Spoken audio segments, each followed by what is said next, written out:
So there are different signs, but still it's easier for us to communicate because we use communication with our body language and we're not afraid to try, to experiment. When hearing people, they're up. And it's always funny to watch that sometimes.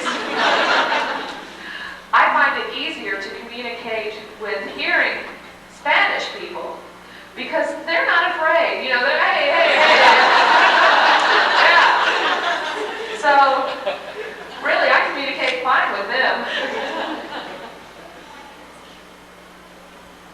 Any more questions? I'm sure you have many more questions. Come on.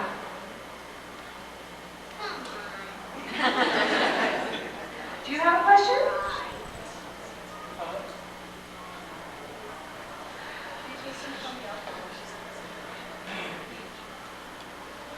What are you doing these days? Today, right now I'm doing a film with Oliver Stone. He's directing the film. Very funny because I got the character that I'm playing. That character is a hearing person. She can hear, but when she was born without a tongue. So she can't speak and uses sign language. And that's why I was cast for that role. Because, like I was saying before, I'm not afraid to use body language for communication. And you can imagine, many hearing people, it's harder for them to do that role because they're not used to communication with their body. And that's what I'm doing right now. I flew in from Chicago yesterday from the set, and I'll be flying back tomorrow. Do you have any more questions? Come on.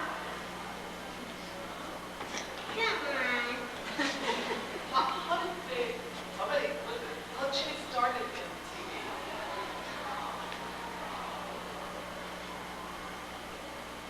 I've always wanted to be an actress since I was 4. And many people always say, you're a deaf person? You want to be an actress? You're a dreamer. They've always said that to me, but as I went along, I really worked hard. And I took acting class, I studied acting, and then I had an audition. They announced my first role was in Cagney and Lacey, the TV show. I played a very bad girl. But I was a good girl in Beauty and the Beast. I enjoy playing good characters.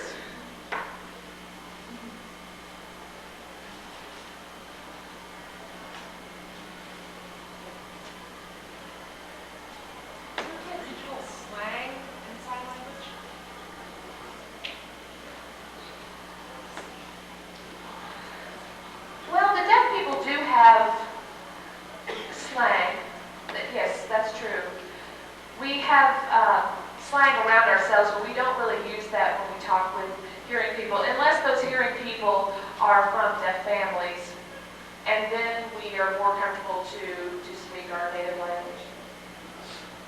And there are dialects. There are dialects in sign language.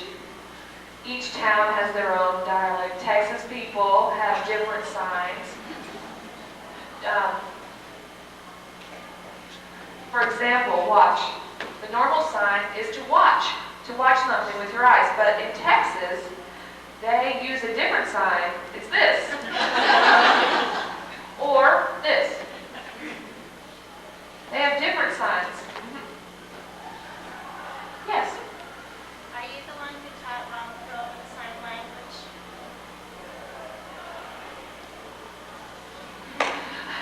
Well, I have a funny story to tell you. It's funny.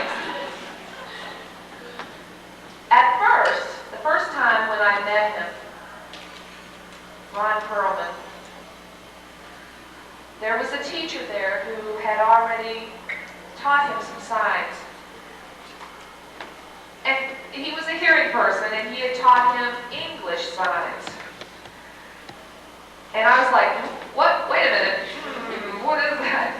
I told the director and the producer, I said, how does the Beast know English signs? I don't think the Beast did not go to a PTA meeting. And then the director said, oh, that's true. What am I going to do? And then I said, well, let me teach him some home signs. Because my character, Laura, was abandoned, and the Beast found her and brought her to take care of her and raise her. So how did he know signs? You know, still, he didn't know any signs. So myself and the Beast, we did a lot of home signs. We created some home signs. Like, for example, the sign for heart. But the Beast and I would sign this for heart instead. Now, it's not the official sign for heart, but it's our own sign. It's for the sign for home, we did this, like the shape of a house. And must, this is the sign for must. We must, like, for example, we must go, we would say, and it was really a great fun experience to experiment with so many new home signs with the Beast. But now in the second episode, we signed American Sign Language because I met a deaf gang group there and I learned signs from them. And then there, the Beast learned a little bit of sign language himself. Yes? Was it difficult for the Beast to do his sign because he's left-handed? No, it doesn't matter. Right or left. He was fine because Ron played a character before. I believe it was I think when he was a caveman or something, and a character before that. He did many, many movies before, so he was used to doing some gestures. He was not afraid to try. Now, he was nervous, yes, but he was fine from then on. Do you have any new questions? Come on.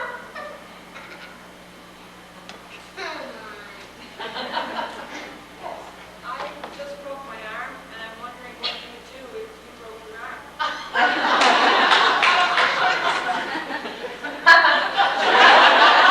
Let me show you.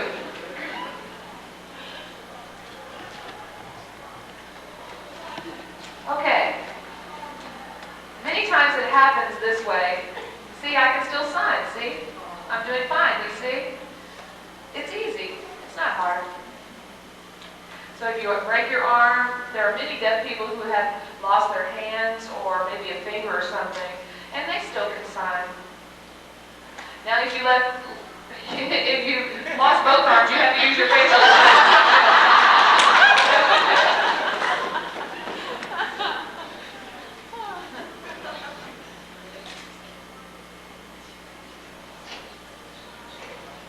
How hard was it to break into the acting industry being a deaf actress?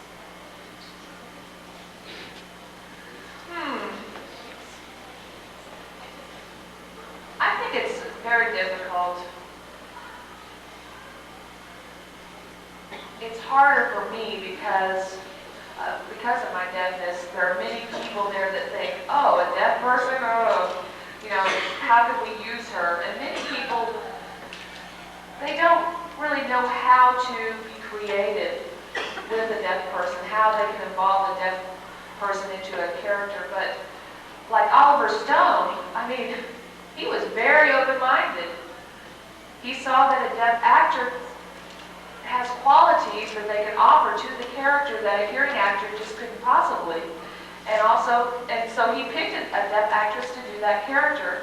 And that's very creative. That's a very creative decision on his part. A lot of courage as well. And I think this movie that I'm acting in right now will be a breakthrough from now on.